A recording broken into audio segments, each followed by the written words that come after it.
All right, welcome to the LongBox Paradox. It's episode 81. I'm Dan. As usual, we have my lovely co-host Jennifer, and with our special guest Mindshift, aka Comics on the Mind. Check out his YouTube channel, and he's coming straight from the Bay Area with us. So this is not going to be a normal episode for us. Consciously, socially, it would be in bad taste for us to be talking what new release, what comic is out, with so much going on. And Jennifer has a little statement she wants to read. So you have the floor. Cool. So, like, obviously, this episode's going to be a little different today. I know our hearts and souls have been so heavy with everything that has happened over the last week.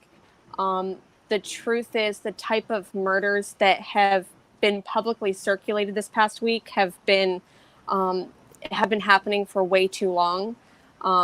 We weren't even sure if we really wanted to do an episode today, if we could. Dan and I, two white people talking about comic books right now just felt so completely tone deaf.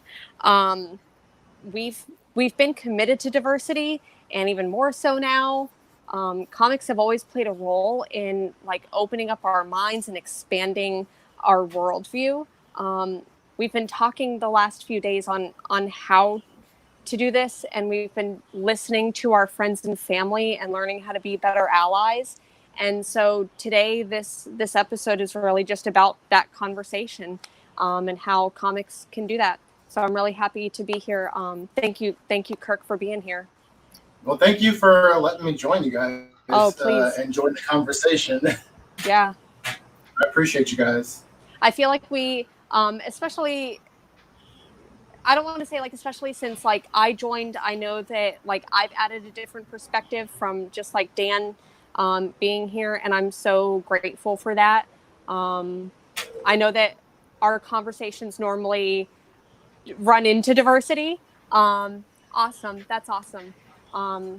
So I know that we talk about diversity a lot, and I think once again, just two white people talking about diversity, and even as a bisexual woman, that just doesn't even feel diverse enough. So I know that we all, inhabit these diverse spheres, but we can do better. It would have been nice to have Gambit on here as well. Yeah. Since he's a Puerto Rican immigrant. I know every time he goes to the airport, he's the one guy who gets pulled in line constantly at the TSA. Constantly. And he's complained about it. Also, when he's been on, he's talked about Puerto Rican creators that we might never, ever have cross our spheres.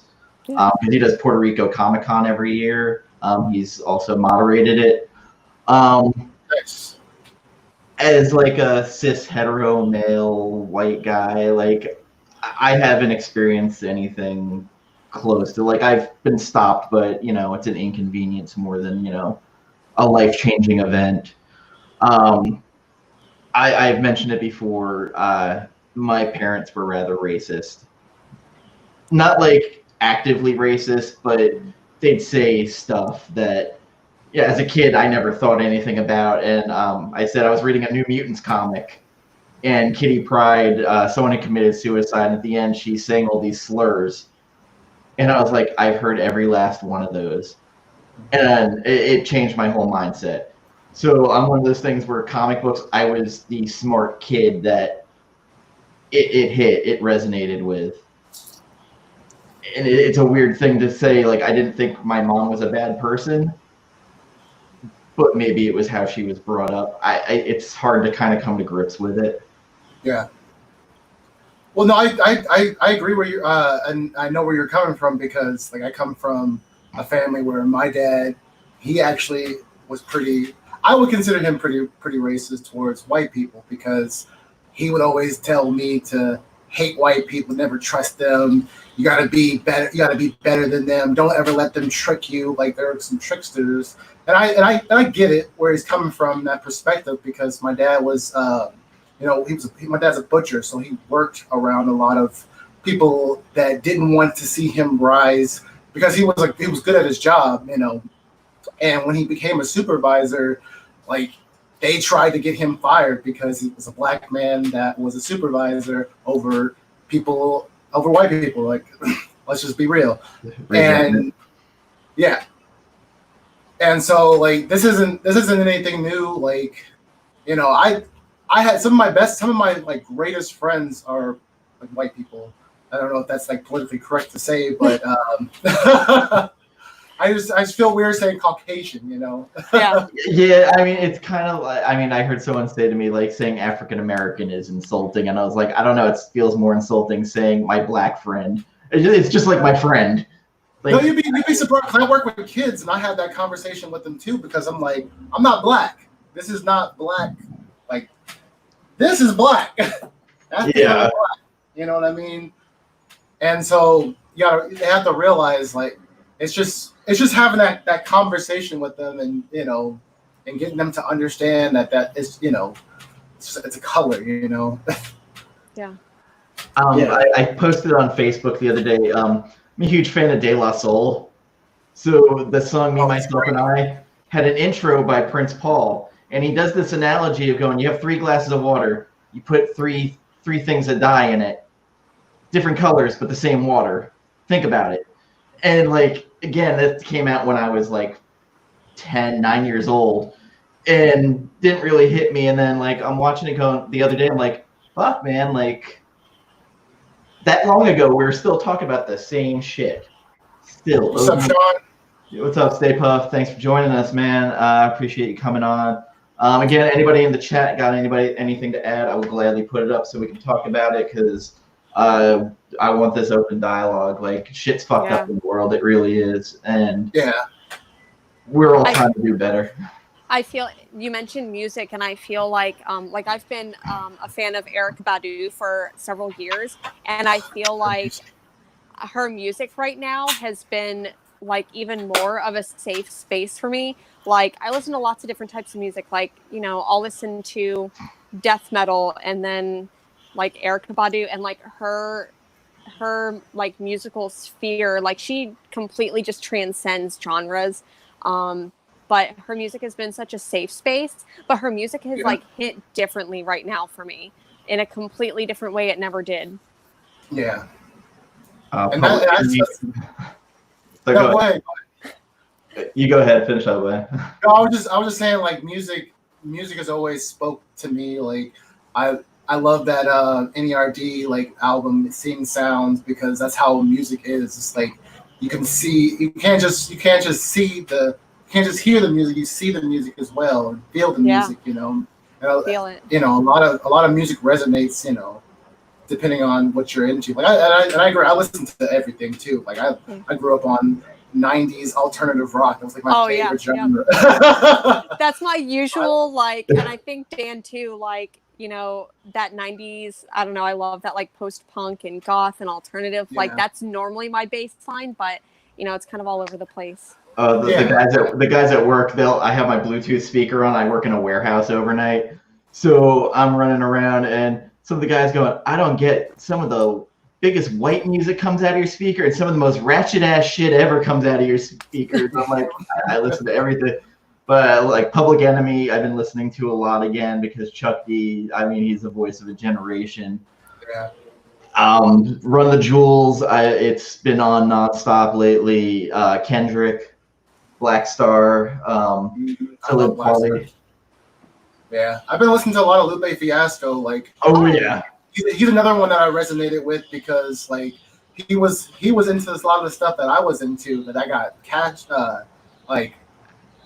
attacked for, you know, because I was like, growing up in Oakland, it wasn't cool to be a nerd. It wasn't cool to be smart. You know, you either hung out on the corner and slanged, or joined a gang, or you were in school, and it wasn't cool to be in school. And so I got extremely bullied for that, you know.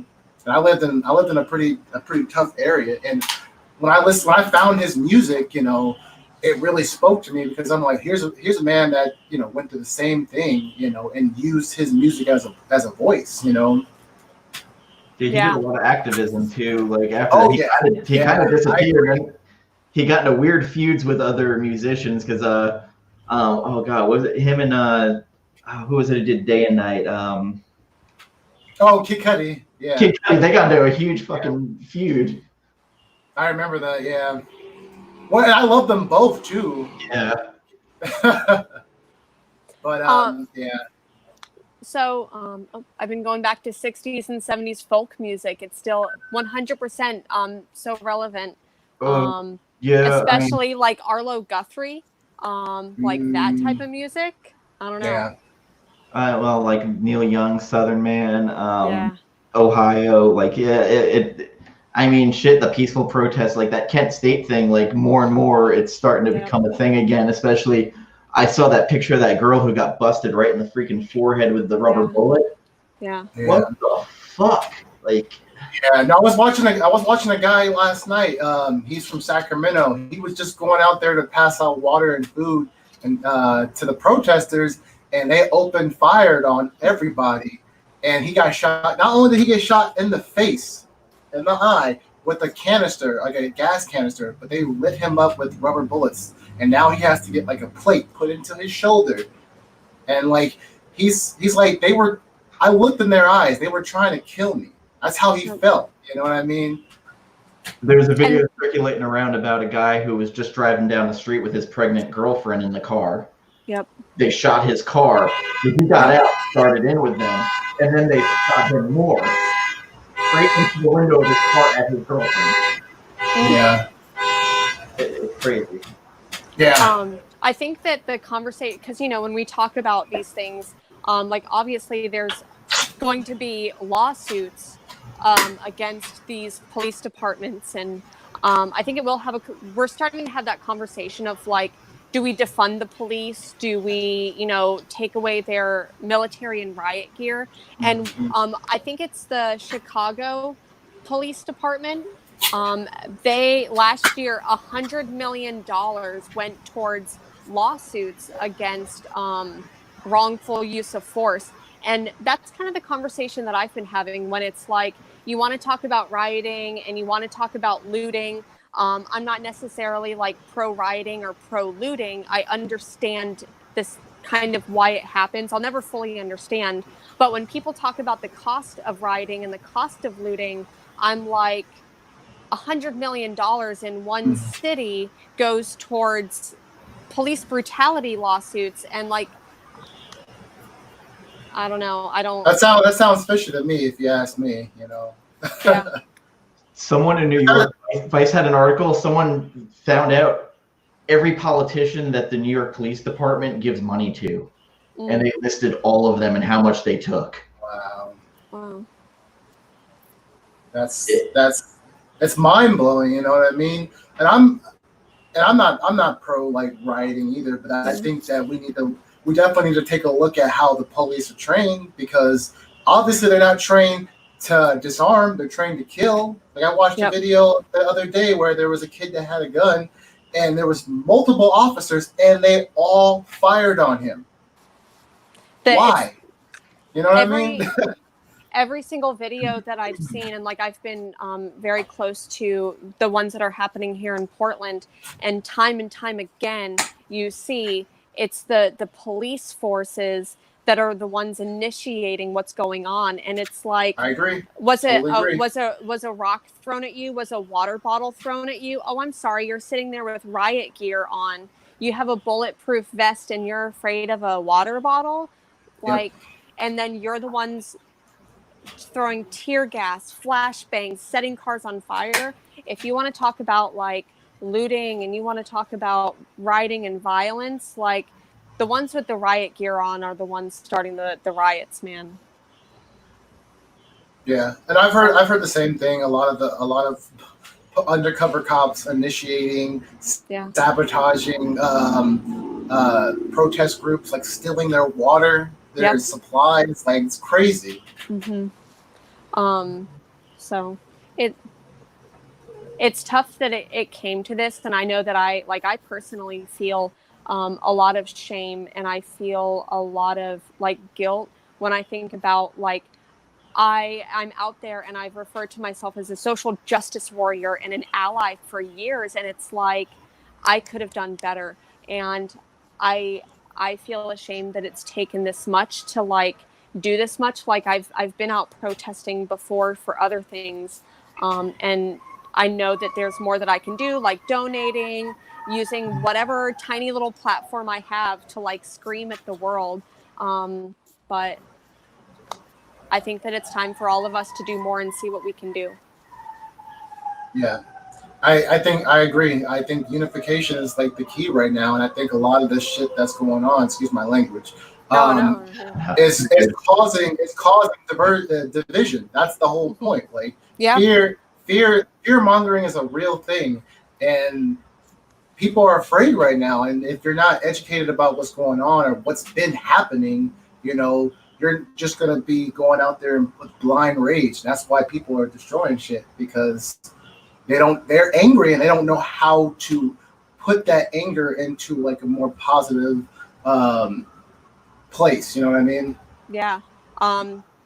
Definitely. Like, I know Dan and I, like, we have Fear's the Mind Killer tattoos on us. Like, I know we 100% like fear is what's going to divide us. And I think fear not only divides us within the groups that we feel like we have allyship with, but fear divides us from people who think that they're on the other side, like left and right. Like there was someone, my partner, someone posted on a Facebook feed and said something like, I have these guns, try to come and loot from me and I'll protect my friends and I'll protect my family. And, you know, I was like, one, that just, it's wrong that is your property worth more than someone's life. But two, like, I understand that in the way that if George Floyd, if he was my family member, I would go out and I would like feel this intense anger to like, I want to protect those families from that violence happening. Yeah. And I'm not I'm not like pro gun or anything like that, but I get that anger. And I'm like, if you can take that rage that you feel like you would want to use guns against someone looting you, like use that rage for what's happening to members in your community, whether you realize they're in your community or not. Yeah, no, I agree. Totally agree. I know that was a long rant. Thank you for sitting through it. Hey, Vigilante. Hey. So appreciate your brother coming by. I've felt, at least in living in Florida, where like during the Clinton years, every white person was just patting themselves on the shoulder and back, you know, like we're doing good. And the same people, as soon as Obama got into office, I felt like there was this weird racist shift that started. It's just been bubbling and bubbling and bubbling, you know, like down here is like, oh, you can't take our guns. All of a sudden, Kel-Tec is selling every fucking gun known to man, and business is booming. It just felt like this was like just going to build up, and then you get a game show host basically and a huckster in office, because God forbid we have a woman in office. That's for a whole other show. Yeah. But I'm like, did Obama trigger this shit where just every white person went fucking nuts? Or it was just this underlying thing that like it triggered some people? I don't know. It just felt like ever since he was in office, it's just been this like racial tension buildup that's kept going. I just think it's been like the proverbial like soda bottle just being shaken up for many years, and that shit busted. I think that a lot of it, I mean, I'm probably going to go another rant. I think a lot of it is just due to capitalism. There's a lot of poor people of color, poor white people who and this is because of capitalism, usually because of rich white men, have been in power for so long. And, you know, people are like, what do you mean, like, Black Lives Matter? Don't white lives matter? Like, what do you mean? All lives should matter. I'm not going to have, I mean, maybe we'll have that conversation later. But they see, like, a Black person's in office. How did they get there? Like, I think it's that, did she sleep her way to the top kind of conversation, where you see someone who, you think is a minority, and that they didn't earn their way there because you've never seen the narrative of how they earned their way there. Media has told us, you know, so many like actors of color have only gotten roles where you're a thug, or like if you're of Middle Eastern descent, like you only play a terrorist. And like for white people, that's the only role they see as people in society. So you see a person in power and who's not the same skin color as you, and you're like, they don't deserve to be there. I'm white and I'm poor, and what do you mean white privilege? I'm poor, and they can't see past that. Sorry for that like rant, but you know, I think that that's the thing, is that they see like, why don't I have privilege, when it's not about, like, it is about skin color, but it's not. It's about capitalism, and it's always been there, just kept quiet. It's the way this country was designed to be by old white slave owners who insisted the Constitution not ban slavery. I could go on for hours about this particular subject, and like Thomas, I'm not even getting started on Thomas Jefferson George and Washington, like 377 slaves. And man, if you ever want to have a conversation about Sally Hemings to me, like, let's do it. Because yes, 100%. Hey, Mark. Yeah, are the people who wrote the Constitution and said that all men must be free, didn't let women be free, and did not let black slaves that they stole come over here. Sorry. That sounds like a very Richard Nixon thing. I hate this. And a former professor of mine who is a jazz fan told Nixon that he loves Muddy Waters, and Nixon said he doesn't know where that city is. Jesus Christ. Wow. Oh boy. Well, I don't even know where to go with that one. Yeah.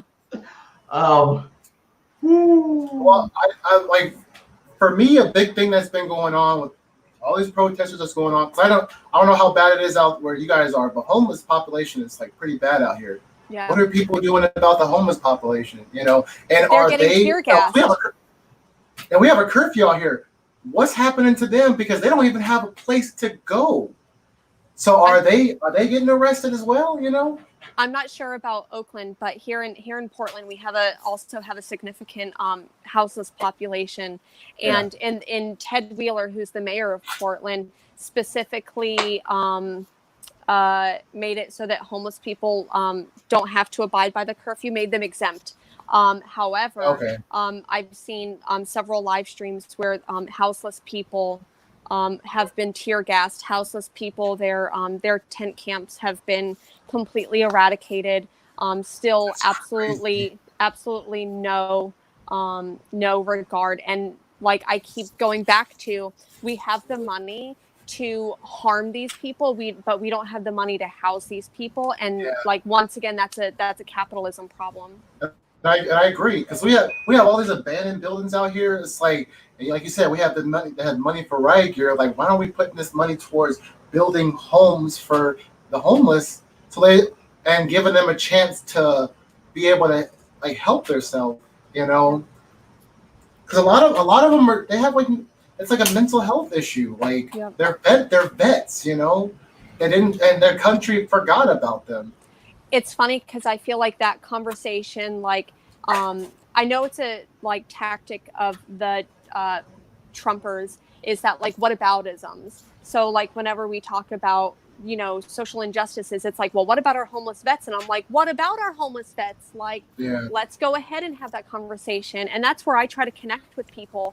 And like, once again, like, that's where this underlying of like capitalism, extreme capitalism, has disproportionately affected veterans. One book that I highly recommend, especially if like you consider yourself a white ally, I highly recommend Freedom is a Constant Struggle by Angela Davis. She's a fantastic. Me too. This book I have bought it every time Haymarket Books, which publishes it, like usually has a sale. I buy myself a copy. It's usually something that I gift. But it talks about how the struggles for racism here in America is also tied to Palestine and it's also tied to Ferguson. It's also tied to, if you want to dismantle racism, you've got to also think about dismantling the military industrial complex, as well as the prison industrial complex, as well as our education system. So like, man, you know, I know I'm going on here and I apologize, but you know, like capitalism, this like white capitalism, like extremists, like that is the foundation, and this whole branch, like we've got to get it at the root. It's not just going to be getting rid of misogyny. It's not just about getting rid of racism. Like they're all branches of the tree. I totally agree with you. I don't think I've ever gotten this political on this show, and I don't know if Dan expected. I mean, maybe I think Dan expected this, but I don't know. I mean, I would have been surprised if you came up looking like Erykah Badu wearing a dashiki and a turban. No, I mean, to me, like that's cultural appropriation. I will say, like, I love Erykah Badu, like 100%, but that's not my like sphere. But I will, like, I'm here to talk to my white allies, and I'm here to, like, you know. It's not a person of color, a black person's job to educate you on racism. Racism is not a black person problem. It is a white person problem. And like, we have to do better as white allies. So, I mean, like, Sid already gave me my come to Jesus moment when she's like, hey, you guys don't put out a call and expect people to come to you. You go reach out to people. I was like, listen, I was just a weekend call out now. I was going to start reaching out to people. But I don't even think we're at the tip of the spear of these protests. No. Because if those 4 fucking cops end up spending less time than someone who just gets caught with marijuana, which, I mean, those charges that were put on them, that's pretty low end of murder. Like, I agree. They need to, if they're not prosecuted to the fullest, or if they get fucking out on a technicality, it's going to be bad. It's going to be real fucking bad. And that's what I'm afraid of right now, because I'm afraid they're going to get off on a technicality, and you're only going to see, that's only, like, what's happening now is only going to be like it's not going to be a tipping point. Yep. And let's flat out say, like, the narrative is being controlled by the people with money, because every major news organization is owned by a corporation, and a corporation that's probably given money to police, different government officials. I mean, it's narrative warfare right now. They're not showing the positive shit from any of these protests. You are 100% only seeing the looting, the rioting, because that sells ads. Because that shit sells. Yep. And I think that's the same thing that happened with the Occupy protests several years ago. Is that, like, all of a sudden the news feeds were like, oh, like this, like, pretty interesting, like, movement is happening, what's going on? And then all of a sudden it was the narrative of, well, and I'm not necessarily discounting these things, but then all of a sudden it's like, okay, there's drug use in the Occupy camps, there's rape happening in the camps, and I'm not saying that stuff's not happening, but I think that became the narrative of, that's the only thing people see. And what I would recommend for anyone who is following any of this is, because the first night that things started happening, I'll admit, like, I was watching like a news channel feed of what was going on, and even though it was a live stream, the next couple nights I was watching someone who was more of an independent journalist, and the two conversations were completely different. Racism is from all races. No one can tell me otherwise. I get comments and treated differently from all races, especially from this recent pandemic. And I was going to say the same thing, because that whole white racist mentality bleeds into other cultures too. Because I've had friends that are like of Mexican descent. It's like, I can't go to their house because their parents are going to ask their friend, "Why are you bringing that black person here?" And they will drop the N-word. You know. Yep. I had a Vietnamese homie who, his family was they came over here and they said, "You act like the white people. You be like them. Don't associate with the Mexicans or the black people." And so, that white. Go ahead. I've even seen, like, the dark skin, light skin argument. Oh yeah, that whole brown paper bag thing is that shit is real. Go ahead. Sorry. No, because my mom went through that. My mom is lighter than me, and so she used to get castrated for that because, and it's like Earl Sweatshirt used to say, it's like two black-footed white kids and two white-footed blacks. It's like we never could fit it into like any like section. You know what I mean? Like an ex of mine, she was Cuban Colombian mix, and like she used to talk shit about Puerto Ricans constantly, and I'm just like, what the fuck? Like, where is this coming from? And like, our my friend and both of our tattoo artists is Puerto Rican. She say that shit in front of him, just like, he's like fucking with your skin right now. Like, why are you even doing this? Like, I think everybody's kind of got a racial thing. Like, they might not even notice they're doing it. Like I've seen the Korean thing where people are like, go ahead. No, go ahead. Sorry. Oh no, I was done. Go ahead. No, I was just gonna say, even during like the COVID situation with like how people were treating the Asian community, they were treating them like they were the plague, the walking plague, and it's like, no, that's not the case. You know what I mean? Even people like, I think I saw something about like Vietnamese people saying like, well, it isn't me, it's Chinese people, and it's like that is not it. But I think a lot of those narratives are controlled by the people in power, and especially when you have the leader of the United States going on and calling it the Chinese disease or the Chinese virus and things like that. The Wuhan flu. Yeah. I mean, it's disgusting that's our leaders. I agree. I mean, I work for a company, and like I hear shit in that store that just, it makes me sick that people say. They'll never say it to the person, but they'll like say it around other people, not realizing their audience. Yep. And it's despicable. Sometimes you don't even have to say anything. Like I'm big on behavior. I love behavior because I was very introverted growing up, so I had to observe people from afar, and so I know if you're uncomfortable around me based on how your body language is speaking.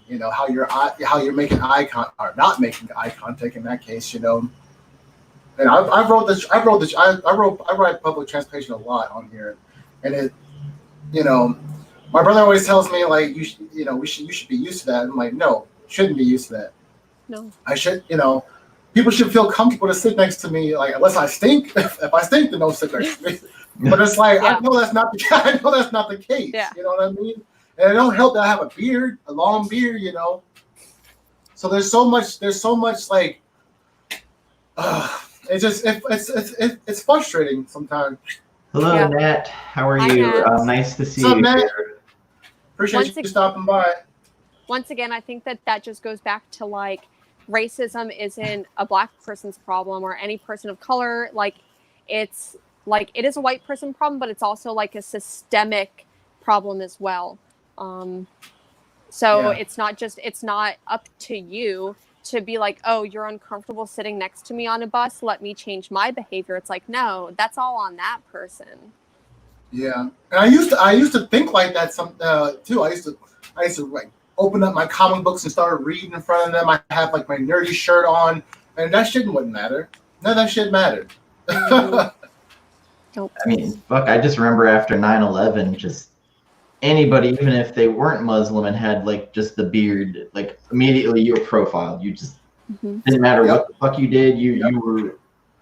And I mean, it's a problem. I mean, and as much as people say they don't profile, they fucking profile. I don't give a fuck. Like you walk on, like you said, you walk on the bus, you're kind of looking for your seat, you're profiling.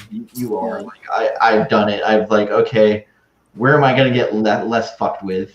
I just want to be left alone.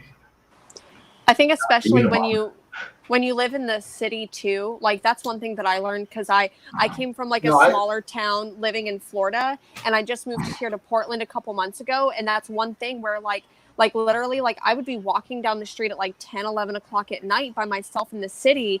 And then I'm like, okay, I shouldn't do this. Even though I have my like, you know, stomping music on, I shouldn't be like, I need to like make sure that I watch myself. And I think that sometimes those racism, those like things that we learn how to be racist come out when we do that. So at the same time, we have to be aware of it and possibly change. Yeah, no, sometimes it comes from trauma too. Like I said, I grew up in East Oakland. Like East Oakland was not like it wasn't as safe as it is. I mean, it's still pretty bad, you know. But there'd be times where I would be on the bus and I'd see people in the back like rob somebody, you know, or you know, it's happened to my brother before, you know. Yeah. So like that's just triggering, you know. But it's like we can't sit back and label every single person as like some thug, you know, that's gonna rob you every single time you walk past them, you know. Yep. That's one thing, like you mentioned trauma, and that's one thing that I don't know like where my filter was when I first saw I think his last name is Cooper, and the other woman, she didn't have her dog on a leash, and he was like, hey, put your dog on a leash, and she was like, I'm gonna call the police and say that there's a black man robbing me. And I heard about that. And he was in the park, you know, bird watching and just saying like, hey, it's illegal to put your dog on a leash, like put him on a leash. And she's like, I'm going to call the cops on you. I'm going to call the cops on you and tell them that like an African-American man is harming me, is harassing me. And like, that's completely fucked up because he wasn't doing any of that. And she was abusing her dog at the same time. But then, you know, as heated as I was when I first watched that video, like, was that a response to trauma? Like, has she been the victim of trauma at one point, and that was the only way she felt like she could have power in that moment? Yeah. That power was fucked up, and she knew that she was inciting violence by calling the police. And I was just gonna say the same thing, you know. And I question that too, you know. Every time I walk past, there's been times where like I've literally had people get off of the sidewalk and walk on the street to avoid me. Yeah. You know, and it's like this, and I always think the same thing. What kind of trauma, what kind of PTSD are you dealing with that you would even think that that's okay, you know? Yeah. I don't think that it's an excuse. Like, I know someone from my past, definitely not. Growing up, I think she grew up in the Tampa area, and she was like, well, I don't like black people because I was raped at one point. And like, I'm like, that trauma is horrific. However, you can't, that's not everyone. And I know that's kind of the same thing that people are using against cops. That's the thing that people are using. But I think, once again, it speaks to the mental health. And I think we need therapy to go through that and like unpack that stuff. Yeah. I agree. Because I know there's people in the community, in the comic book community that are cops, and it's like not bad people, you know. And there are cops that are standing up and standing with the protesters, you know. But I think that, like I said, going back to like how they're trained, like I think we need to really look at how these cops are trained and how they are hired. I look at it like teachers, because I worked with a lot of teachers that they should not be working with kids. Yeah. They don't care, and they just want a paycheck, and that's not what we're here for. We're here to make sure that we're invested in our future. You know, that's how I look at working with the youth. You know, and so we really need to and like you said, going back to what you said, it all branches off from the same tree. You know, I'm all pro educational reform, because that shit needs to happen, because we're just pushing our students through like cattle. You know. I'm a product of Oakland Unified School District, and it's not a good school district at all. You know, our kids aren't learning anything. My freshman year of college, I was labeled like the most likely to succeed, and I was not ready for college, because my primary school did not prepare me for that at all. Sorry, no, that's what we do here. That's what we do here. I moved here from New York. When I moved from New York to Florida, when I started my freshman year in high school, they were 2 years behind what I was already doing in middle school. It was fucked up. Like, I was getting great grades just because I already knew everything. Yeah. I think that too. No, but no, go ahead. Well, I think that like when we talk about like police should be more capable of de-escalating. Like I've worked in customer service for like my entire adult life. I have had horrific things said to me. I have had like sexual harassment with customers, and I have kept composure. Like, why can this not? I work in fucking retail, like starting out at like $7 an hour, and you're telling me like you can't get a water bottle thrown at you. And like my first job was Victoria's Secret, and I'm telling you the nasty shit that I saw there, the nasty shit that was said to me there, like on a daily basis. And I'll never be able to understand like, you know, what a cop, police person, law enforcement, like the stuff that they see. But I think that maybe they need to be trained by working at Victoria's Secret for a couple years and dealing with that. No, I worked with kids with autism, and like for like 2 years, and that whole concept of de-escalation. That's like the first thing we're trained, because we're not supposed to go hands-on with certain kids that are like, you know, non-functional until like we de-escalate the situation. That's like the absolutely last resort, you know, to put hands on anybody. You know what I mean? And so I know if we can be trained to de-escalate, I know cops can too. Like, yep. So I don't know. Especially when, you know, when with kids, you're taught if they're acting out, or maybe they're like throwing their fist, they're doing it as maybe attention, or there's something else going on. It's not necessarily. Or they're hungry. They're hungry, and sometimes it can be as simple as like they're hungry. 100%. So it's like you're telling me that. So like I think that's part, like once again, the root. That's something it needs to be part of this conversation, and it is. I think that there's been several demands that some of the activists have solidified on, like for these protests, and I believe that's one of them, is that better training. However, we also need to defund the militarization of the police. Like they shouldn't have military style weapons. Shouldn't have tanks. Shouldn't have tanks at all. Like you're declaring war on your people. It 100% looked like Dark Knight Rises at one point with Talia al Ghul's army. Like I literally one of the pictures I saw was like, did Ra's al Ghul and the League of Shadows just invade? Because like they're literally going through with tanks. Like it just kind of looked like that, and I was like, fuck, like this is like a movie, and that's not in a good way. I feel like Frank Miller is already writing that down. Real shit. What you said about like the cops training, honestly, like at Victoria's Secret or wherever your retail job is, your job is on the line every fucking day. Like one simple thing can get you fired. The cops, they don't have that. Like no. Yeah, you might get called in the office, and you know.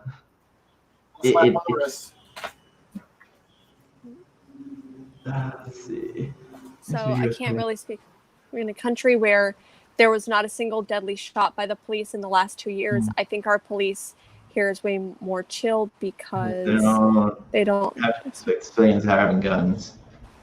I've just recently saw today, and I'll admit, like I haven't done more research into it, but I've seen that there's been a couple studies done, and this is hard because there's not a lot of funding that goes into it. It's a lot of volunteer work that goes into seeing that cities that divested from militarization and invested in better de-escalation policies, that was actually one of the best indicators of police nonviolence, and shootings went down, and increasing body cameras were actually pretty inefficient because they can be turned off.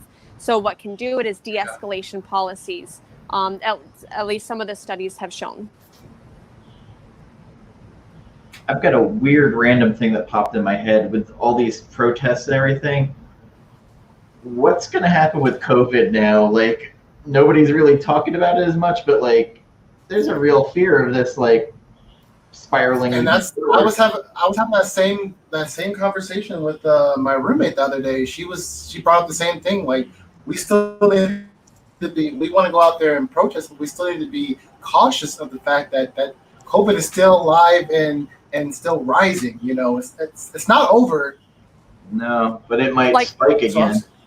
How do you socially distant? Like, I know here in Portland, I've seen a couple of the last nights, there's been about 10,000 people in the streets, like, especially on one of the big long bridges that we have. And there's still not room for people to be 6 feet apart, 3 feet apart, like even with masks. And I think that there has been a spike technically of some COVID numbers.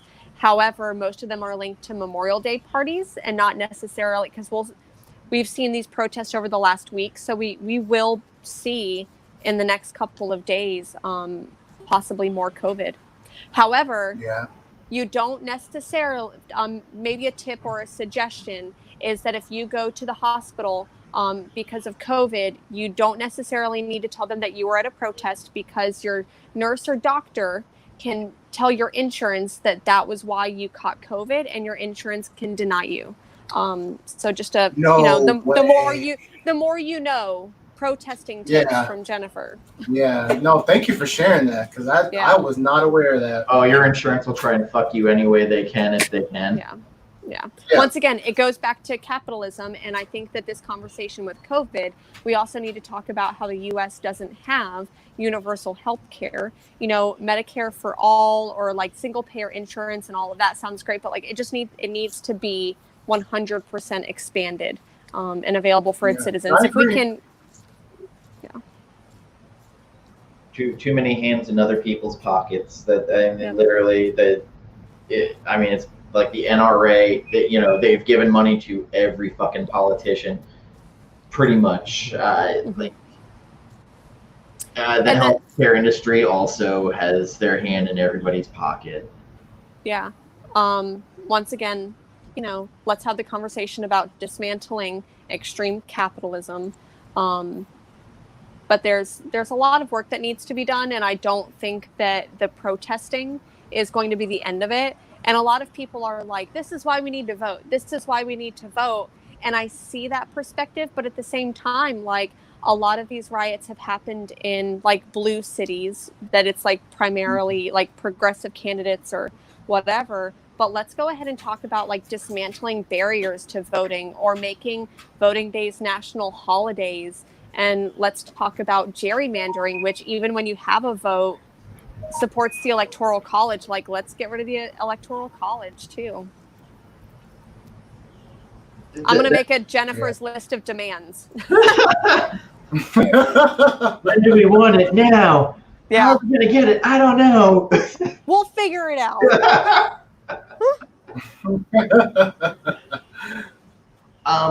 Also talking about some of the things, the comic industry seems to be getting torn apart. Like, you have some outspoken creators, and then they have the fans who are like, fuck you, we don't want politics in our comics. Rick Remender, don't fucking come to him. Don't come for him. You will never win. Like, he's not the dude. Donnie Cates is not the dude. Don't go at them. You will lose. You probably didn't see, Dan, but even Tom King put out a couple things. I heard. How about, so thank you, Josh. Comicsgate. Are you giving him questions? No. I'm still learning about comic gates, but from what I've heard, they are no bueno. So basically, like, Comicsgate 101 is that a lot of people, they were calling themselves Comicsgate because they don't want to see people of color given like, one, as characters that they see. Two, they don't want to see creators behind the scenes, whether it's like a woman. They say that this is like fake diversity, that it's diversity for diversity's sake, and it's forced. So not only do they hold that opinion, but they also say that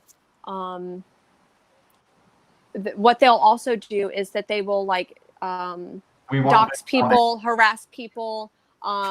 They'll try to like get those people to lose their jobs, and like harass them off their social media platforms. So that's like kind of where Comicsgate began. It's kind of splintered off since then, and I don't think that there's a unified like Comicsgate voice. Some of the people who hold Comicsgate ideals actively talk against Comicsgate, and I think I even saw something there like, I don't know what you're talking about, like, we've hired this one black writer or this one black artist, we're good. So like they started going into Rick Remender's feed the other day after he said, if you support Trump, don't buy my stuff. And they started shilling their books in his feed. And I'm like, oh, this is not going to go well for you. This is not going to go. Like him and Donnie Cates are the two dudes they're too quick for you. They will go at you and they'll go at you fucking mercilessly. Like you just don't wander into their feed with your bullshit. And Rick Remender, like the dude's a nihilist. He lives off the suffering of others. His books are about the suffering of others. Like one of his books, If You Have Hope, It's a Crime. 100% that is in one of his books, Low. Like full on, like he used to be homeless and shit. Like he literally, like he knows the life of like rough trade. Yeah. But like it kills me the people talking about I don't want politics in my comics. Because again, like there's that meme, oh, you like X-Men and Watchmen. Tell me again how you don't want politics and social justice. I posted about that too. That X-Men thing. If you aren't about the movement, then you can't read X-Men. It's just like, what? Like, I understand that X-Men have very like strong ties into like political movements, but it's like, don't castrate somebody for reading like X-Men and comic books because, and I don't know. I just thought that was fucked up, you know. I think a lot of it, to me it's kind of like on Facebook, I'm part of a lot of, and I love Star Trek, and so there's like part of a lot of Star Trek. I'm part of a lot of Star Trek groups. And especially one that's focused on Deep Space Nine, which is like my favorite Star Trek show. I mean, I love Discovery as well. But people will be like, the Star Trek has gotten too political. And I'm like, are you freaking kidding me? Like, how did you wait till you watch Star Trek? Like, have you not seen Star Trek? Oh, the Aurora Sulu kiss way back when it was scandalous. I think that like even now there's more than like just that, especially with Discovery. Like I love Discovery and I think it's fantastic, but I think people were like, it's forced diversity. Like I don't want to watch like I don't know, but I love Star Trek and don't come for me with Star Trek. 100%. Like I go for the stories. I mean, I really don't care about the creators. Yeah. Like I just. Yeah, there is stuff that has made me stop buying a book, though, like Rat Queen's What Went On Behind the Scenes. Yeah. Quit the book, and I love that book. Yep, a lot. Yeah, Star Trek has always been fucking political. Like Star Trek is political. I agree. Especially No, go ahead. Oh, like especially when you think, you know, Spock, who brought his Jewish heritage into Star Trek with like Live Long and Prosper and the Vulcan Salute, like that comes from Jewish heritage. Like don't say that it's not political. Like everything about it is about being diverse. Yeah. Well, like I once heard Denny O'Neil talking about when him and Neil Adams did their run on Green Lantern, Green Arrow, where they did that story about where the old African-American gentleman comes up to him and goes, I heard you did a lot for the blue skins, you did a lot for the purple skins, even some for the orange skins. But what have you done for the black skins? And Denny O'Neil said like he was just hoping that one smart 10-year-old was going to understand what they were saying. That was his goal, just to reach one kid, one smart kid. But like even back then, that was late 70s, early 70s, they were still fighting with this shit. I mean, of course, that was right after 68 and everything else, like every horrible thing. I would also recommend, if you have the time, on YouTube, someone uploaded the whole documentary, The Night James Brown Saved Boston, where it was after I gotta watch that. Right after Martin Luther King died, there was rioting in every city, and James Brown was playing Boston that night. And they were expecting one of the biggest riots ever, and James Brown somehow managed to calm the crowd down and basically stop the city from burning. And it's called The Night James Brown Saved Boston. Saved the whole Boston. documentary. Yeah, I'm writing it down. Same, I'm writing it down right here. And it had the entire show was taped. And like there was a couple of people getting into it with the cops, and James Brown, no, hold up, you gotta do better, man. Like just hold up. And then he started breaking into one of his dances, and everybody just stopped. Like James Brown was probably one of the most charismatic cats, and like he literally stopped that town from burning. And it's fucking fascinating to watch, and everything going on around it. Cornel West is in it, talking about how he was because he's like, you punch me in the mouth, I'm gonna punch you right back. That's how I am. Like, dude got real in it. Al Sharpton's in it. Like, everybody is in this documentary. Like, it's fucking great. I love Cornel West. Same. He's great. I mean, anybody who's gonna wear that hair like that, yeah, you know you got your legit shit together. I think that talks about how, Yeah. I think I don't think people hate political stories per se, but the lack of depth in them 100%. But more also managed to create. Well, I think I agree. Like, especially when you think about like Watchmen, and even like if you haven't watched the new Watchmen on HBO, whoo boy, like it's on my list. It basically on mine too. It starts with the Tulsa riots. So let me just leave that there. I know Alan Moore didn't necessarily have anything to do with the HBO show, but I think in the way that there's little nods to like racism in the police force. For example, if you didn't know, one of the white national like symbols is doing the OK symbol. So doing that. Those cops dropping that on one of the videos. Oh. So in this Watchmen, I saw that too. I saw that. In Watchmen, the police force, they basically use like this in it. So like it gives a lot of nods. I would say it's very relevant to go ahead and watch that. Like, one, there has always been politics in comic books, whether it is trying to push an American like military agenda, like punching Hitler, like we do see that, but we see it in great stories. But I think that when we think about like James Brown and like James Brown like soothing Boston and calming that down, how are comic books and how are stories and media, like how is that helping us to have the conversation about race and racism in this country and abroad? Yeah, I think it's the battle of social consciousness in comics and escapism. A lot of people come to media for escapism, while others come to have a fulfillment. Like, you read a novel, you want to come away better from it. Comic books, you're kind of not looking for that a lot of the time. So I kind of understand, like, you just want to like escape into it, but at the same time, you can sneak a message in, and a smart person kind of catch it. Like, you can have a balance.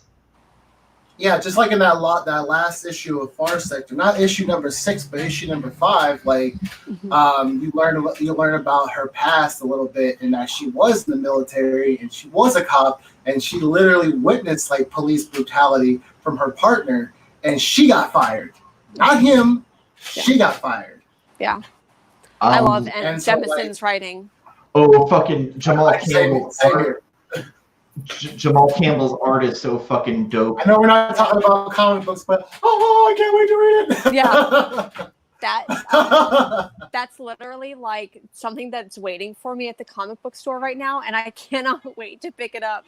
I cannot wait to pick that up. Thinking about well, I would actually. So it's actually kind of a myth about Stan Lee basing it. I know that like we talk about Professor X and Magneto kind of being stand-ins for Martin Luther King Jr. and Malcolm X. It's kind of like, it is kind of true, but that actually didn't really start happening until later years. And I think it was what's his name? Claremont and Burns. Claremont. So it's actually more due to Chris Claremont doing that. He should get a little bit more credit than Stan Lee, but I think that Stan Lee had that, like, you know, perspective.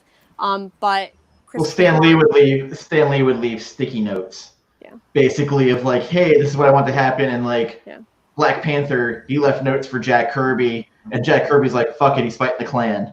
Yeah. And draw that in. Thinking about like have balance between political. I think so too. One of the things, like when I think about escapism in whatever media that I'm reading, watching, consuming, I think about Game of Thrones, and I love I love the book series so much, but I criticize a lot of it. One, like, do we really see diverse cast? No. Do we really see women treated well? Fuck no. But when I criticize it for that, a lot of people are like, well, that's just the times that it was based on. And I'm like, motherfuckers, I'm reading a story with dragons and magic, and you're telling me there can't be rape? Like, why are you telling me that, like, this story, escapism is just as much about me as it is as much about you. And I would love to be able to escape into a world where there's no racism and there's no fucking rape. Like, please and thank you. Yeah. So you didn't like Zack Snyder? I didn't like Zack Snyder. Oh, Sucker Punch. Fuck you, man. It started, it middled, and ended with rape, and it's just like, what the fuck? Like, I hate, like, literally cringing that entire, and it sucked because it was a beautiful movie and I wanted to like it, but like that whole narrative, like, it just sucked. Do better. Just do better. I walked out of that movie.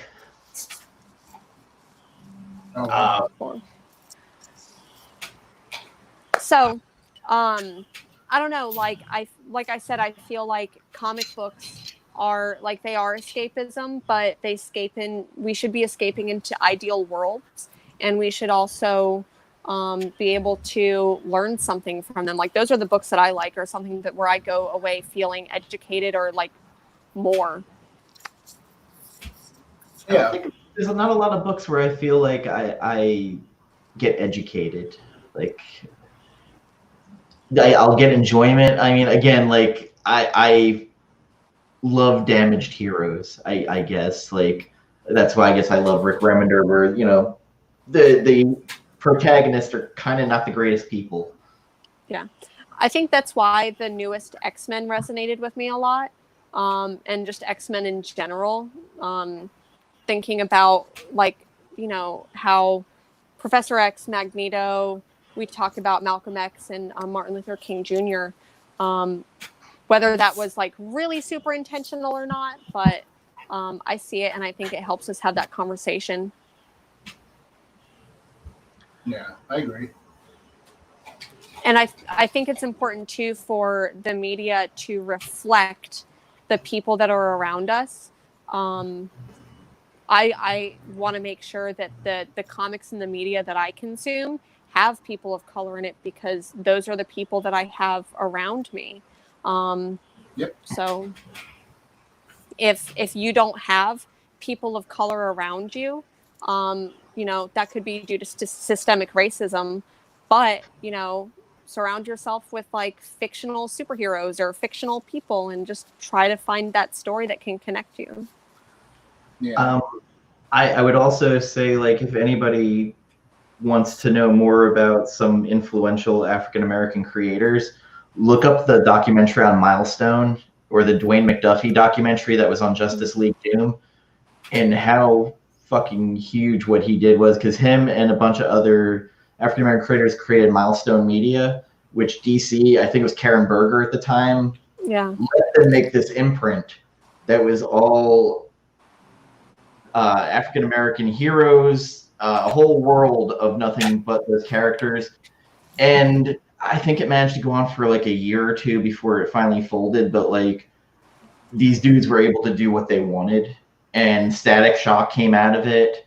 Static Shock. there was a whole Milestone universe. I forget what the city was called in it, but they had their own version of Superman called Icon. This character Hardware. There was a female sidekick, I think Rocket, who she was also a lesbian as well. Like this was stuff 1992, I think, that it wasn't really stuff that was in regular comics. And they did, AMC actually had on their History of Comics specials, they had an hour just on Milestone Media and how they came together. And there's also the Dwayne McDuffie doc that's on the Justice League Doom. If you search YouTube, I'm sure someone uploaded it because that's just what people do. But I just really recommend people check it out because McDuffie, before he died, like he was a force in the industry. Better replace characters or create new.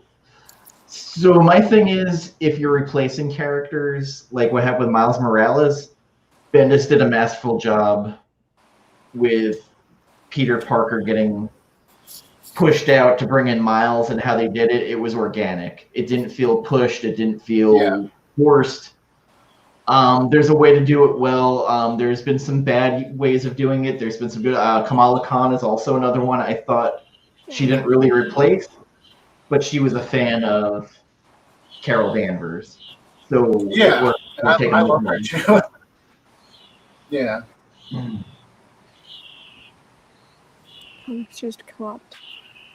Person need to do better about how they are used. Yes. X-Men just shares what it's like to be different. Yep. I think it's like 100% for sure because we have characters like Storm and Black Panther, and it's incredible to see those characters. However, how many of them are written by people of color, Black people? You know? I just want to shout out. Original Black Panther wasn't. What's that? Impact Player, who just commented before. He's a teacher in Ohio, and he posted one of his students the other day were one of the people at one of the protests, and he was showing a picture and how proud he was of his former student out there being an activist. Nice. So great on you for, coaching the youth along, and good job, man. Okay, let's see. Thank you for teaching and being a teacher. Yeah. Those are the real heroes. Yeah. I agree. And I think, there was a very recent push for like a replacement. I would say Marvel did this specifically, where we saw Jane Foster Thor, and we saw X-23 replace Wolverine. Sam Wilson as Captain America. And I think that, Riri as Ironheart. Yeah, Riri Williams. And I think that a lot of times when I think about these characters, I'm like, well, were they written or were they created by by people who are in the communities that they're in? And Brian Michael Bendis, who Riri Williams, Ironheart, Miles Morales, and he has adopted children too. That he does. Two, And he lives here in Portland, so like I don't know. I don't know. Yeah, it's one of. I know it's like creepy. I'm not stalking you, Brian Michael Bendis, if you happen to be watching.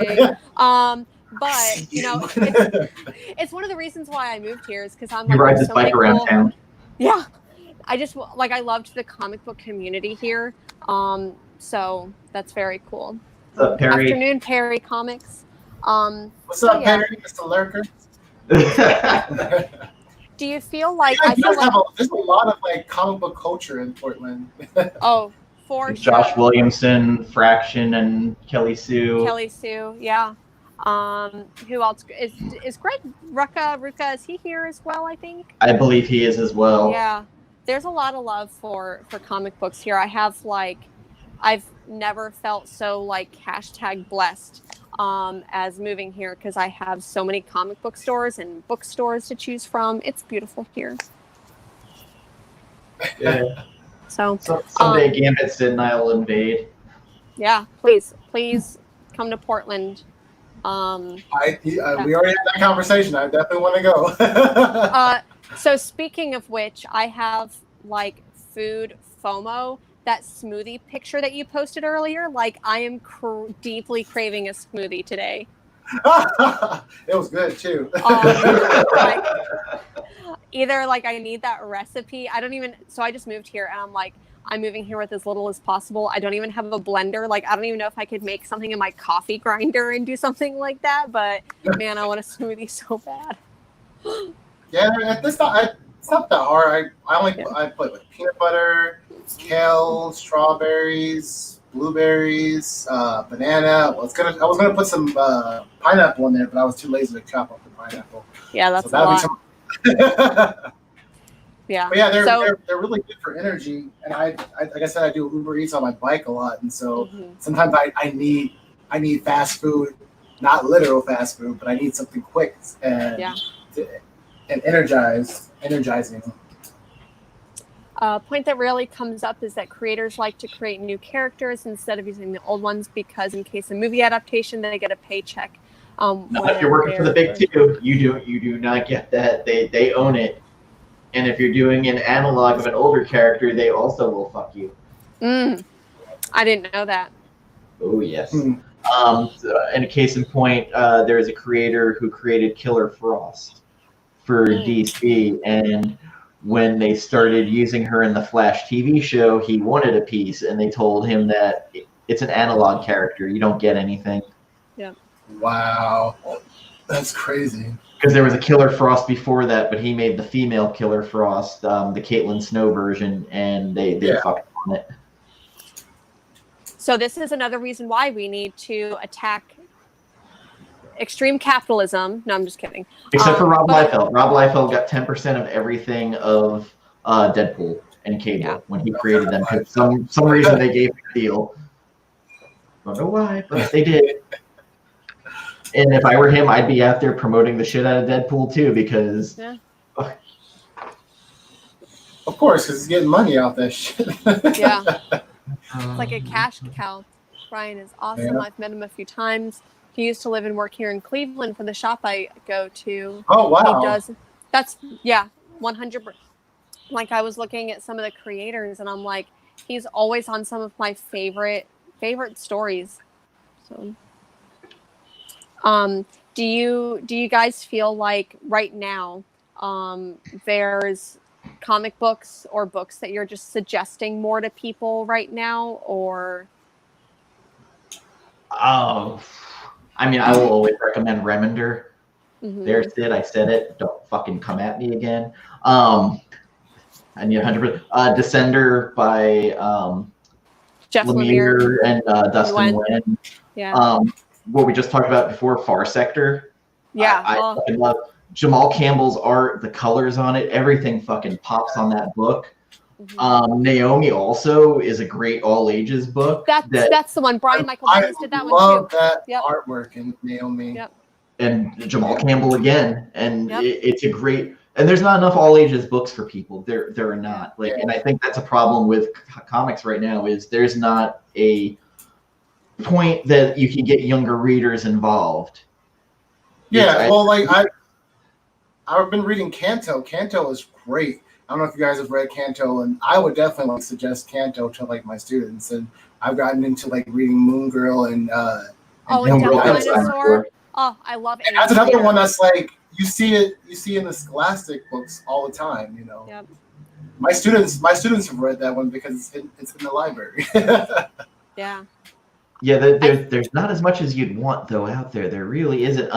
The Strange Academy I thought was a good like preteen. I love it. That's a great read. I like it. I don't have like too many like kids in my sphere that I recommend stuff to. Like it's mostly people my age, like in their 30s. But I feel like I've been recommending the hell out of Bitterroot. Like that's been one sort. Like I love it. Yeah. Yeah, like I said, I've been loving Far Sector. Far Sector's been really good. Yeah. Yeah, the art is just so lush. The covers, everything. you start reading it and like I can't put it down normally. It did take a couple of issues for it to really get moving though. Mm-hmm. Yeah, they had an uprising in that one too. Yeah. I can't recall and Jemison the Fifth Earth trilogy, is that the one that she did? Or the fifth season? I can't remember. Yeah. I'm not that familiar with her writing other than that title. I feel like she's the reason why I wanted to read it, because I really don't read too many books like that. But she made me give a shit about that title. I'm trying to think if there's any other books that I recommend that are outright. I mean, The Last God is one I really like. That's total sword and sorcery shit, though. Yeah. Nailbiter Returns. I will recommend. Great creators. It feels like I haven't read a comic book in a long time. Yeah. It's been a weird week, but I feel like especially having this conversation right here, like this made me feel inspired to like talk and read comic books again. Pretty notable how difficult it is to come up with people with comic projects. Part of the problem is getting diverse creators published. I think that Image, I don't know if I could say Image has done a better job. Honestly, I feel most of them come out through Black Mask. Yeah. And some of the other smaller ones, like Black and Black as Fuck, like the. Yeah. I don't know if those would come out through a normal big two. Like definitely, I doubt it because it's too political. Yeah. POC comic projects. Like I would say right now, like Image, to me, Image has more, like with Bitter Root, Excellence. Those are two titles. That's it. The Excellence, fucking great. God, Carrie Randolph. Yeah, so those are two that are coming out. Too. I didn't read that one yet. Oh. Finger Guns? I've been loving this story. Some people have been kind of like iffy about it, but it's been a beautiful story so far. I like it. Yeah. Oh, 100% on this, Jay, because I've noticed more and more creators will go to start out with Marvel now and use them to get their name, and then they actually take their ideas and sell to Image and make money off of it, unlike with the big two. It's kind of weird, though, that Marvel and DC are the ones getting used, where they used everybody for years. So it's a different change for them. And it's weird to say because, like, I have this feeling with Marvel lately that they have a house style of art. It's very loose. It's almost cartoony now, except for, 3 to 4 different titles that, the art really stands out. But for the most part, the art really doesn't bring me in for Marvel much anymore. Yeah. DC, great covers, interior art also, not, except for a couple of titles. POC creators, like, it's weird because there's a bunch of books that have POC characters, but the creators aren't. Like, you'll have Pearl, POC characters, but it's Bendis writing it. Yeah, and Maliv, I believe. It's funny because I had like a stack. I'm like, okay, I want to suggest books to people that like feature characters of color, and I like literally had this stack this big, and I'm like, okay, I want to make sure that like things that I'm recommending have like someone who is a person of color, like whether on some aspect of the team, and a lot of the ones I was really surprised didn't. I will flat out say though, Ta-Nehisi Coates, Captain America currently has been fucking great. Yeah. I haven't caught up on that. It's been good. Trying to find. There's a. I don't know if you guys have heard Niobe. Niobe, she is life and she is death. Yeah, I haven't read She Is Life yet, but I want to read that.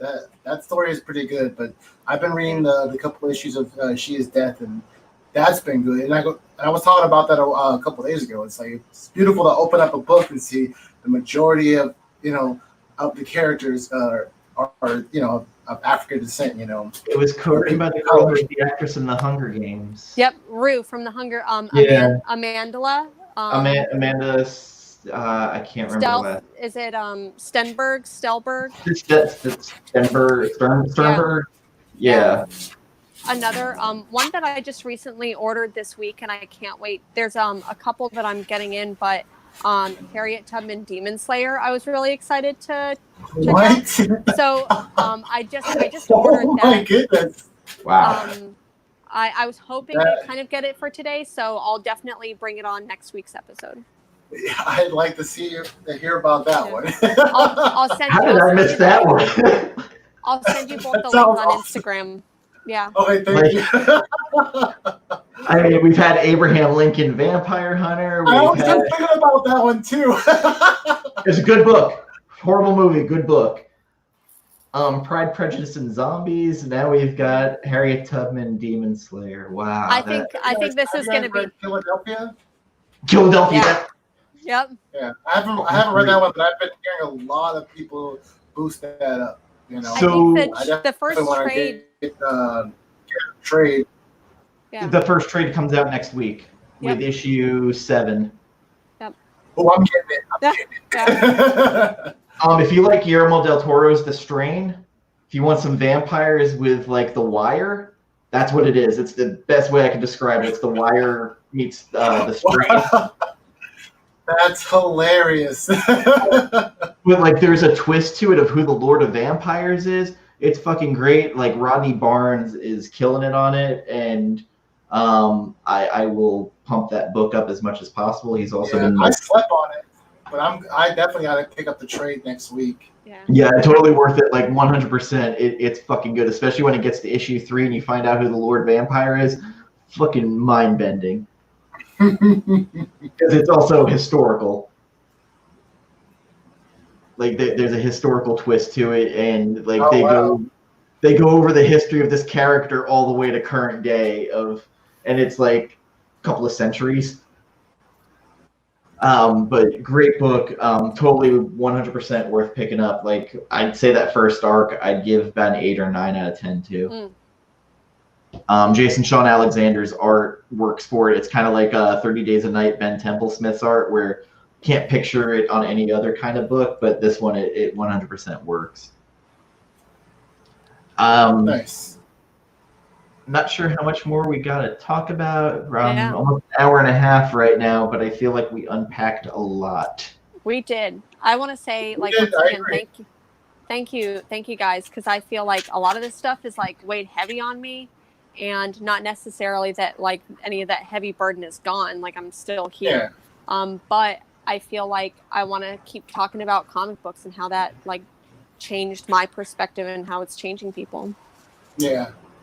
No, I agree. I thank you guys for inviting me out on here because like I've literally lost sleep because you hear the helicopter in the background. Yep. Like that's like an everyday thing, and so it hurts my heart. I had to have a conversation with one of my old roommates last night because like this is all new to him. Like, and he just broke down and started crying. And he's like, I'm scared. I want to speak up, and I'm tired of being silent. I want to like help in some way, form, and fashion. And that's it hurts my soul that he feels that way, but it also uplifts me because he wants to actually help. And I'm not saying that it had to take this shit to happen, but it's like, I mean, a lot more people are waking up now, because of all the protests that are going on, I shit on Twitter constantly being like a spawn of venom and stuff of place, but honestly, like without Twitter, we wouldn't be seeing a lot of these fucking videos getting broadcast out there and some of the riots that are happening. Reddit. Because I heard Reddit has a lot of stuff too. Ooh. I've been like, normally I completely stay like off Twitter. Like maybe I'll go and like repost something that I'm doing or someone else is doing. But there's been a couple of live feeds. Like I really appreciate, his name is Robert Evans, has been doing live streams here in Portland. And he's literally like out here telling you like, okay, this is what's about to happen. We're probably about to get tear gassed. Let me go ahead and do water. Like, you know, you're going to hear flashbangs. Don't run through the mob, like stay cool. And it's just been so cool to watch that, because when you watch like big news, they're trying to tell their story and instead of telling you what's happening. So his name is Robert Evans. It's I Write Okay, IWRITE OK on Twitter. And man, it's been incredible. After this is over, I'll send you guys the links to the YouTube video for the night James Brown saved Boston. Beautiful. Please, that's I'm gonna watch that after I go. Yeah. I'm gonna probably, after I'm done with you guys, I'll probably head protests. They're having a protest right now, actually. Oh. At the town hall right now. Mm-hmm. Yeah. So. I definitely wanted to thank you for coming on.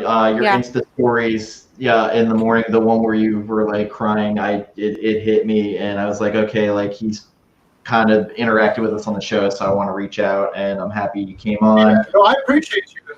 Yeah. I had to call my mom that morning, and as soon as like I heard her voice, I like broke down, you know, because I'm hurt, you know, I'm hurt by everything that's going on, you know. But conversations like this need to happen, like, and so that's why I appreciate you guys, because like we can't be silent, and you know, yes, like comic art. My IG is for IG. Some people escape on IG for comic books, you know, but the reality is like we have a platform, we need to use it, you know.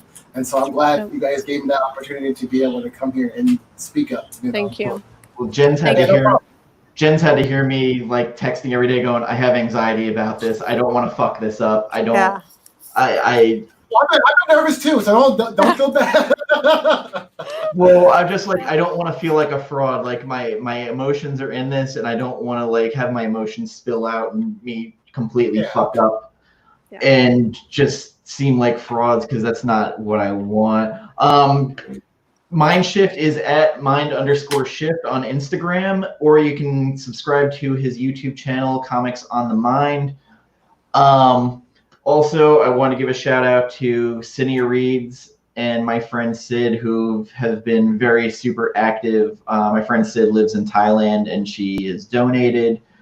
She has sent the links. It's killing her not to be able to protest. She is a transplant over there teaching English.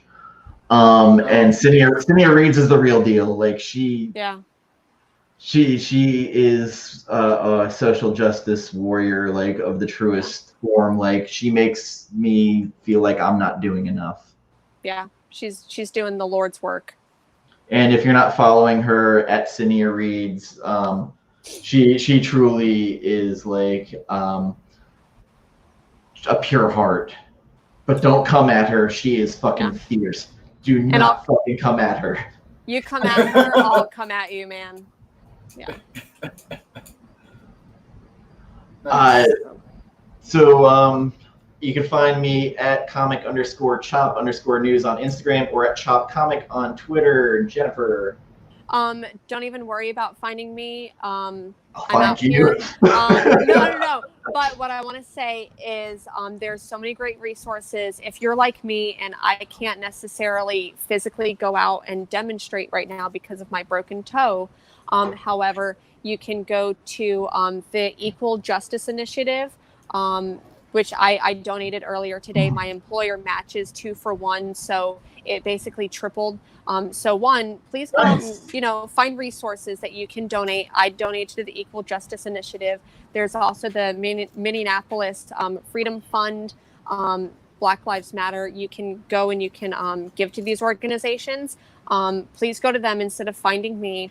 However, if someone finds me, anyone who has torn down a Confederate monument, I will donate to your bail fund. I also got another shout out. Andrew at Comic Book Campaign took all the money that he was going to make off of his comic book boxes for the month. He does something that's for comic book readers. It's like $40 a box. he took all the money from it for this month because he didn't feel right taking money, and donated to Black Lives Matter and posted the receipt. So shout out to you, Andrew. Show me the receipts. Just kidding. Yeah.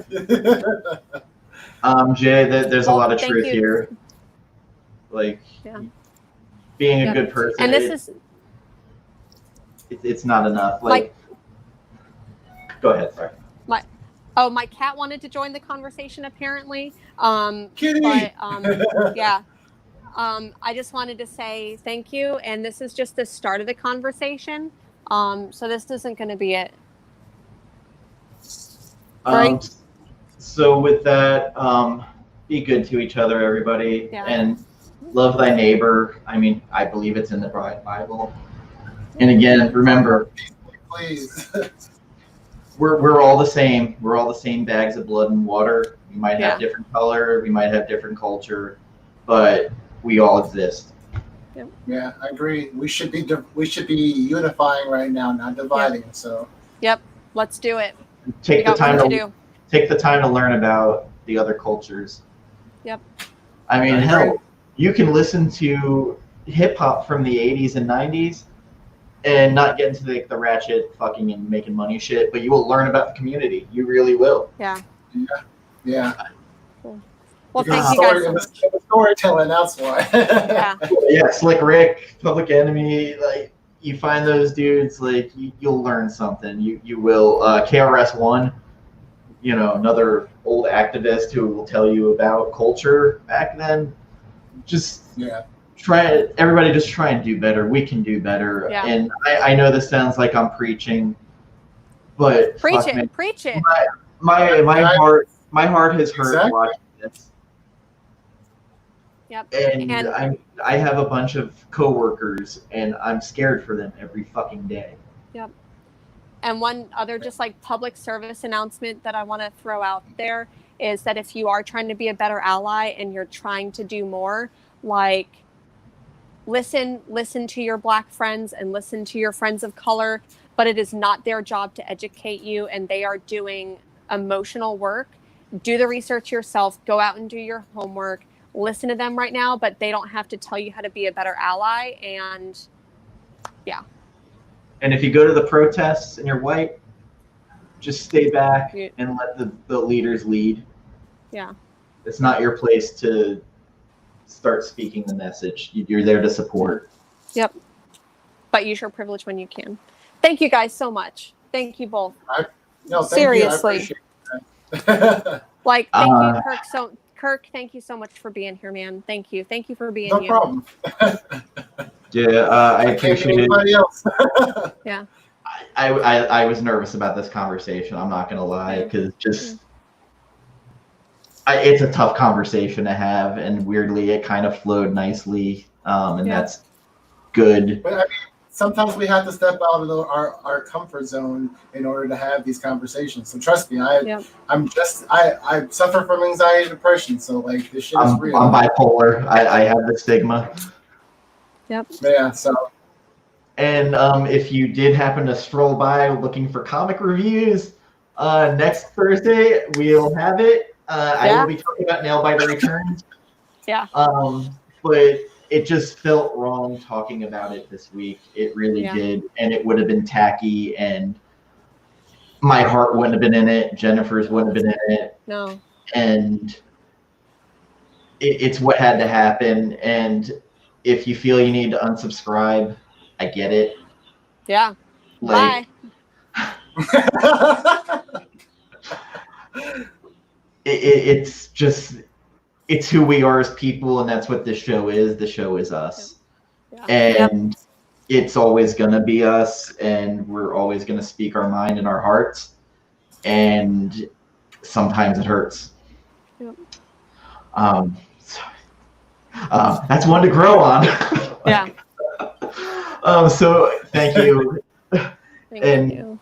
Take care, everyone. And again, be good. Bye, everybody. Bye. Hope you guys have a great day, and please be safe. You too. You too. Bye.